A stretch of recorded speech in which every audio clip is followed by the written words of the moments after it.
አርዕስተ ዜና የኢትዮጵያ ሀገራዊ ምክክር ጉባኤ በስኬት መጠናቀቁ የፖለቲካ ባህል ሽግግር ማስመዝገቡ ተገለጸ። እስራኤል ከ33000 በላይ ፍልስጤማውያን ወደ ዌስት ባንክ የስደተኞች ካምፕ እንዳይመለሱ ማገዷ ተገለጸ። 40ኛው ዓለም አቀፍ የእስልምና አንድነት ኮንፈረንስ በቴህራ በይፋ ተከፈተ። ተመድ የማይናማር ሙስሊም ስደተኞች ወደ ሀገራቸው የሚመለሱበት ሁኔታ እንዲመቻች ጥሪ ያቀረበ።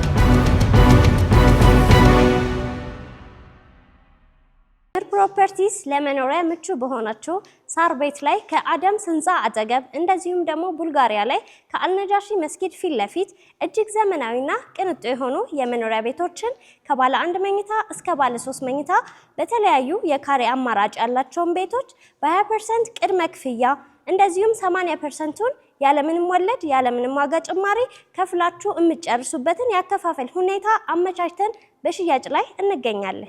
እንዲሁም ደግሞ የንግድ ሱቆችን ከ900 ሺህ ብር ቅድመ ክፍያ ጀምሮ እኛ ጋር ማግኘት ይችላሉ። ለበለጠ መረጃ ታች በምናስቀምጠው ስልክ ይደውሉልን። ቴምር ፕሮፐርቲስ የህልሞ ማረፊያ።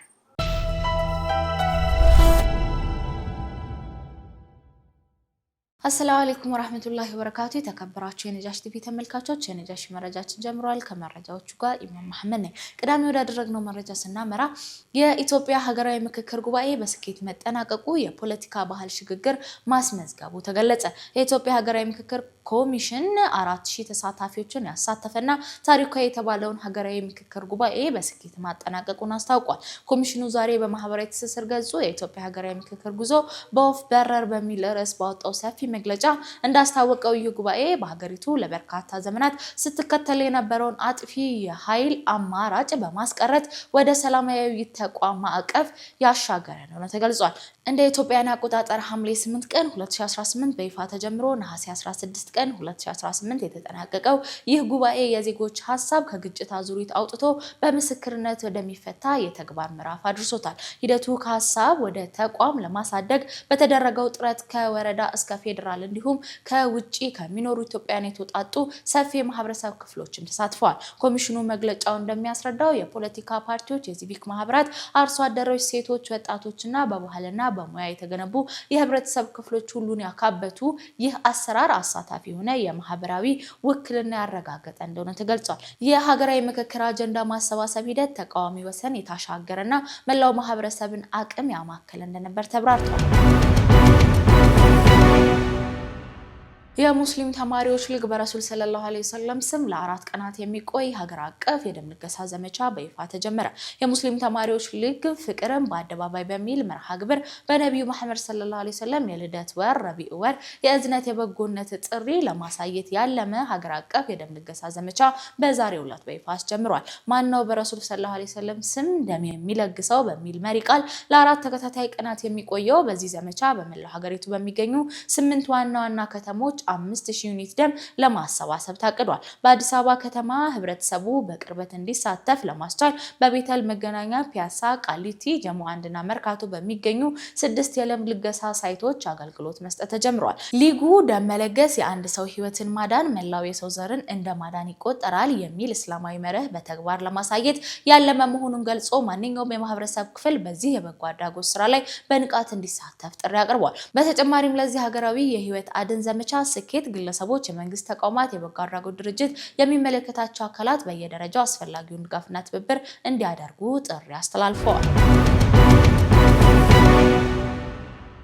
የደንጣ ማህበረሰብ የማንነትና የራስ አስተዳደር ጥያቄ በሀገራዊ ምክክር ተገቢውን ትኩረት እንዲያገኝ ተጠየቀ።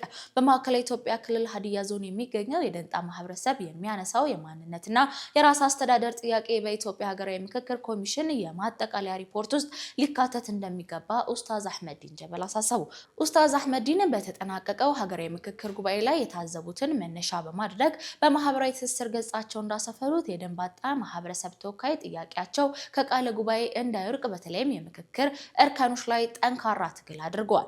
በጉባኤ ላይ ማህበረሰብ አዛውንት መምህር ታደሰ አሻሞ የማንነት መካድ የደረሰባቸው ስለንቦናዊ ስብራት ለመግለጽ መሳሪያ ቢይዝ ኖሮ ራሴን እዚሁ እሰዋ ነበር በማለት ያደረጉት ንግግር የጉዳዩን አሳሳቢነት በጉልህ ማሳየቱንም ገልጿል። የማህበረሰቡ የማንነት ጥያቄ በስሜት ላይ ብቻ የተመሰረተ ሳይሆን ሳይንሳዊ ህገ መንግስታዊ መሰረት ያለው መሆኑን ኡስታዝ አህመዲን የፌዴሬሽን ምክር ቤት ጥናት ዋቢ በማድረግ ማብራርቷል። ምክር ቤቱ እንደ ኢትዮጵያ አውሮፓውያን አቆጣጠር በ2010 ባጠናቀቀው ጥናት መሰረት ደንጠኛ የተሰኘ ቋንቋ ከሀዲያ ጋር ያለው የቃላት ልዩነት 55.12 በመቶ መሆኑና በንግግር ያለመግባባት ደረጃ 73.64 በመቶ መድረሱን ማረጋገጡን አስታውቋል። በተጨማሪም ማህበረሰቡ ወማ የተባለ የራሱ ባህላዊ አስተዳደር፣ የተለየ ታሪክ ትርክት እንዲሁም የጋራ ስነልቦና ያለው በመሆኑ በህገ መንግስቱ አንቀጽ 39 ንዑስ አንቀጽ 5 የተቀመጠውን የብሔር ብሔረሰብና ህዝብ መመዘኛ ሙሉ በሙሉ እንደሚያሟላ በጥናቱ መረጋገጡ ተገልጿል። በመጨረሻም ኡስታዝ አህመዲን የሀገራዊ ምክክር ኮሚሽኑ የደንጣና መሰል ማህበራዊ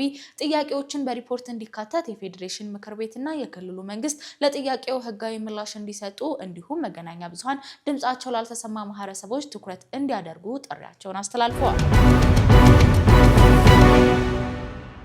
ወደ ውጪ መረጃችን ስናምራ እስራኤል ከ33000 በላይ ፍልስጤማውያን ወደ ዌስት ባንክ የስደተኞች ካምፕ እንዳይመለሱ ማገዷ ተገለጸ። የእስራኤል ጦር ከ33000 በላይ ፍልስጤማውያን በዌስት ባንክ ወደሚገኘው የስደተኞች ካምፕ እንዳይመለሱ ማገዱን መቀጠሉ ተገልጿል። ጦርነቱ ከተጀመረ 19 ወራት በኋላ ነዋሪዎቹ ወደ ጂኒ፣ ቱልካምና ኑርሻም ካምፕ መመለስ እንዳልቻሉ ከተባበሩት መንግስታት ድርጅት የወጣው መረጃ ያመለክታል። የእስራኤል መንግስት ለጠቅላይ ፍርድ ቤቱ ባቀረበው ማብራሪያ ጦሩ ነዋሪዎቹ መመለስ እንደሚቃወምና በአካባቢው የረጅም ጊዜ ወታደራዊ ቁጥጥር ለማድረግ እቅድ እንዳለው ማስታወቁ ተገልጿል።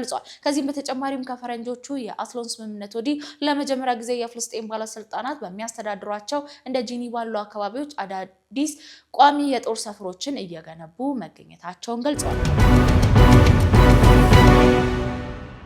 40ኛው ዓለም አቀፍ የእስልምና አንድነት ኮንፈረንስ በኢራን ዋና ከተማ ቴህራን በይፋ ተከፈተ። የሀገሪቱ ፕሬዝዳንት መስዑድን ጨምሮ ከ40 ሀገራት የተውጣጡ 600 የሚጠጉ ምሁራን ተጋባዥ እንግዶች በተገኙበት ጉባኤው መጀመሩ ተገልጿል። ኮንፈረንሱ ከኢራን፣ ፓኪስታን፣ ቱርክ፣ ሊባኖስ፣ አፍጋኒስታን እና ከባህረ ሰላጤ ሀገራት የወጡ ታዋቂ የእስልምና አሳቢዎች እንዲሁም በአንድ ያሰባሰበ መድረክ እንደሆነ ተገልጿል። በሰማዕትነት በተወሱ ኢማሞች አስተምሮ ውስጥ የእስልምና አንድነት በሚል መሪ ቃል እየተካሄደ የሚገኘው ይህ ጉባኤ ተከታታይ ቀናት እንደሚቆይም ተነግሯል። ዋናው መርሃ ግብር በቴህራን እንዲሁም በቅዱስ ከተሞች ቆምና ማሽሃድ የሚካሄድ ሲሆን በሌሎች የተለያዩ የኢራን ግዛቶችና ልዩ የውይይት መድረክ መዘጋጀታቸውም ተዘግቧል። መረጃችን አሁን እንደቀጠለ ነው። የእስልምና ሀገራት በሁሉም ዘርፍ አንድነታቸውን እንዲያጠናክሩ ፕሬዝዳንት መስዑድ ጥሪ ያቀረቡ። በኢራን መዲና ቴህራን በተካሄደው 40ኛው ዓለም አቀፍ የእስልምና አንድነት ጉባኤ ላይ ንግግር ያደረጉት የሀገሪቱ ፕሬዝዳንት መስዑድ የእስልምና እምነት ተከታይ ሀገራት በውስጣቸው ያሉ ልዩነቶችን ወደ ጎን በመተው አንድነታቸውን እንዲያጠናክሩ ጥሪ ያቀረቡ። የኢራን የመንግስት መገናኛ ብዙሃን ጠቅሰው የመካከለኛው ምስራቅ የዜና ወኪሎች እንደዘገቡት ፕሬዝዳንት በቴሌቪዥን ባስተላለፉት በዚህ ንግግር በሀገራቸው ላይ የተከፈተውን የአሜሪካና የእስራኤል ወረራ በጽኑም ኮንኗል። ኢራን የቀጠናውን ጦር እንዳልጀመረች ነገር ግን ጥቃቱን በጽናት እንደምትመክት የገለጹት ፕሬዝዳንቱ ሀገራቸው ራሷን የመከላከል ሙሉ አቅም እንዳላትም አስገንዝበዋል። የፕሬዝዳንቱን ዘገባ አክሎ እንደሚያስረዳው የትኛውም የእስልምና ሀገር ደህንነቱ በጎረቤቶች አለመረጋጋት ላይ መገንባት እንደሌለበት የተናገሩት ፕሬዝዳንቱ የምንም አይነት የእስልምና ሀገር ግዛት በሌላ ወንድም ሀገር ላይ ጥቃት ለመሰንዘር አግላይ ሆኖ መዋል የለበትም ሲሉ የኢራንን ጽኑ አቋምም ገልጸዋል። መረጃችን አሁን እንደቀጠለ ነው። ኢራንና ኦማን በሆርሙዝ የባህር ወሽመጥ ጊዜያዊ መርከብ መስመር ለማቋቋም ስምምነት ላይ መድረሳቸው ተገለጸ። የኢራንና የኦማን የውጭ ጉዳይ ሚኒስተሮች በስትራቴጂካዊ ጠቃሚ ባለው የሆርሙዝ የባህር ወሽመጥ ጊዜያዊ መርከብ መስመር ለማቋቋምና የባህር ላይ ደህንነት በጋራ ለማስጠበቅ ስምምነት ላይ መድረሳቸው ተገልጿል። የኦማን የውጭ ጉዳይ ሚኒስተር ባዳር በቴህራን ከኢራን አቻቸው አባስ አራክቺ ጋር ባደረጉት ውይይት በቀጣይ 60 ቀናት ውስጥ ቋሚ የመርከብ መስመር ለመዘርጋት የሚያስችል የጋራ ማዕቀፍ ማዘጋጀት ታቸው ተጠቁሟል። ወደፊት የሚደረገው ማንኛውም ስምምነት የጎረቤት ሀገሮችን ሉዓላዊነት የሚያከብር እንዲሁም ከሌሎች የባህረ ሰላጤ ሀገራት ጋር ውይይት ማድረግ ጠቀሜታ እንዳለው የጋራ መግለጫቸው አመላክቷል። ሚኒስተሩ ጊዜያዊ የመርከብ ኮሪደር በቅርብ ይፋ እንደሚደረግ ጠቁመው ዘላቂ አስተዳደር ማዕቀፍ በሂደት እንደሚቋቋም አብራርታቸው ተሰምተዋል። ይህ ስምምነት በሆርሙዝ ወሽመጥ ዙሪያ ከፍተኛ የጸጥታ ውጥረት ባለበት ወቅት መምጣቱ ትልቅ ትኩረትን ያገኘ ሲሆን የአሜሪካው ፕሬዝዳንት ዶናልድ ትራምፕ በባህር መስመር ላይ የደህንነት ስጋት በሚፈጥሩ ማንኛውም ላይ ፈጣን እርምጃ እንደሚወስድ ማስጠንቀቃቸው ተጠቁሟል። በሌላ በኩል የኢራን የውሃ መስመር ሙሉ በሙሉ ክፍት እንዲደረግ የአሜሪካ ማዕቀቦች መነሳትና በውጭ የታገዱ ሀብቶች መመለስ እንዳለባቸው በሁኔታዎችም አስቀምጠዋል። ተመድ የማይናማር ሙስሊም ስደተኞች ወደ ሀገራቸው የሚመለሱበት ሁኔታ እንዲመቻች ጥሪ ያቀረቡ። በስደት ላይ የሚገኙ የማይናማር ሙስሊሞች ወደ ሀገራቸው በሰላም የሚመለሱበት ሁኔታ እንዲመቻች የተባበሩት መንግስታት ድርጅት ለዓለም አቀፍ ማህበረሰብ ጥሪ ያቀረቡ።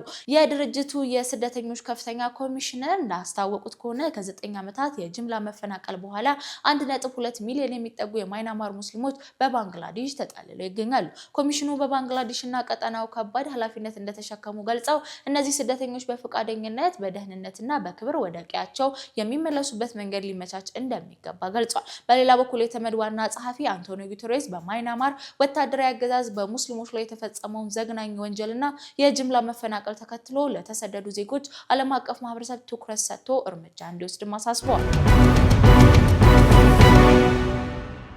በመጨረሻም ወደ ዕለቱ የቢዝነስ መረጃችን አልፋለን። ዙበይዳ ሐሰን እንደሚከተለው አዘጋጅታለናለች። ከአማራ ክልል በ2019 በጀት ዓመት 167 ቢሊዮን ብር ገቢ ለመሰብሰብ መታቀዱ ተሰምቷል።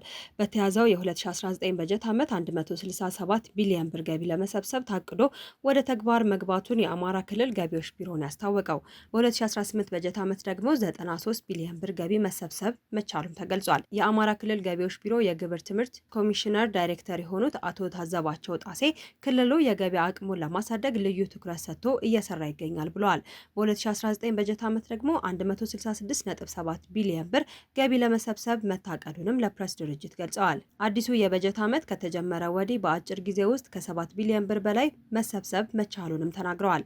የመንግስት ወጪን በራስ አቅም ለመሸፈን ክልሉ ገቢን በስርዓት በወቅትና በቅልጥፍና ለመሰብሰብ አቅዶ በርካታ ተግባራትን ሲያከናውን መቆየቱንም ዳይሬክተሩ ጠቁመዋል። በዚህም በ2018 በጀት ዓመት 3 ቢሊዮን ብር ለመሰብሰብ አቅዶ ከከተማ አገልግሎትና ከመደበኛ ግብር 93 ቢሊዮን ብር መሰብሰብ መቻሉንም ገልጸዋል። በተለይም ደግሞ በቴክኖሎጂ የታገዘ አሰራር ለማስፈን በ100 ሚሊዮኖች የሚቆጠር ብር ኢንቨስት የተደረገበትን የኤሌክትሮኒክስ ታክስ አስተዳደር ወይም ኢታክስ አሰራር ወደ ስራ ማስገባት መቻሉንም ኮሚሽነሩ ተናግረዋል። የኳታር ዲፕሎማሲያዊ ጥረትን ተከትሎ የነዳጅ ዋጋ መቀነሱ ተሰምቷል።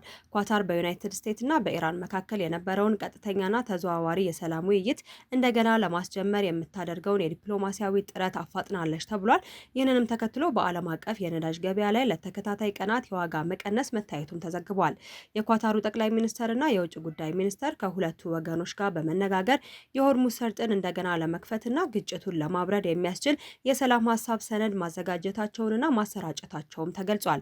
የሰላም ውይይቱን ተከትሎ የብሬንት ድፍድፍ ነዳጅና የዌስት ቴክሳስ ነዳጅ ዋጋዎች ቅናሽ አሳይተዋልም ተብሏል።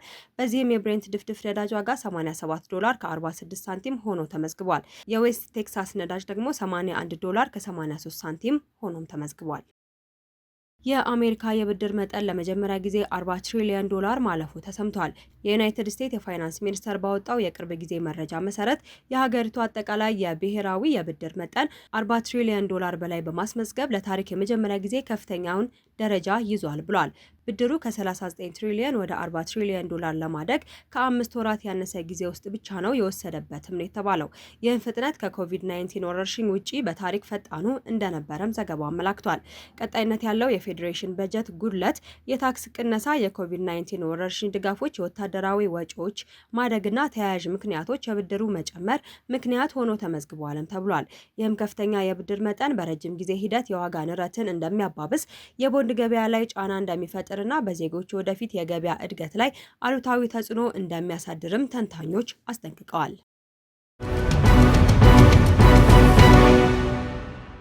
ለሰዓቱ ያዝንላችሁ የነጃሺ መረጃ ይሄን ይመስል ነበር። ከመረጃዎቹ ጋር ኢማም አህመድ ነበርኩ። ሰላም አለይኩም ወራህመቱላሂ ወበረካቱ።